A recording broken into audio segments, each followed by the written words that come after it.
Hi everyone, today I want to talk about something that happened in northern Italy and it's still happening. So I want to talk about two guys who used their 3D printer to print a key ventilator component to help their fellow citizens and neighbors. They broke the patent law, and I will also tell you why I think that they should be punished. So the two guys are from the northern part of Italy. They wanted to help their community, and one hospital didn't have enough of some key components for the ventilators in their hospital to help the patients who are on those ventilators.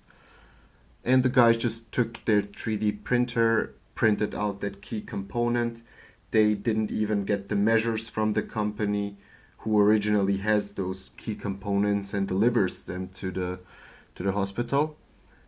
So they needed to figure out everything by themselves. And by the way, they produced that one piece for approximately $1, and the hospital actually buys the same thing from the private company for $11,000. So imagine that.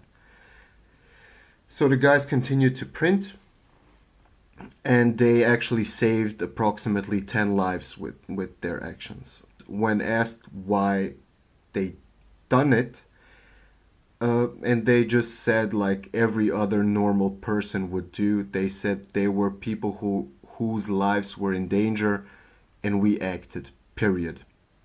And now I'm going to tell you why I think that they should be sued. So yeah, the private company should take those two guys to court, to the Italian court. The Italian judge should find those two guys guilty, and the judge should fine them with exactly €1. That's the price of one ventilator that they produced, which saved one life, one human life. Because also those two guys, with that action, those two guys will go into the history books for the next generations. And the next generation, our children and our grandchildren and our grand-grandchildren, will then learn from it in schools and think about in what a crazy world we lived. Okay, yeah, that's it. See ya.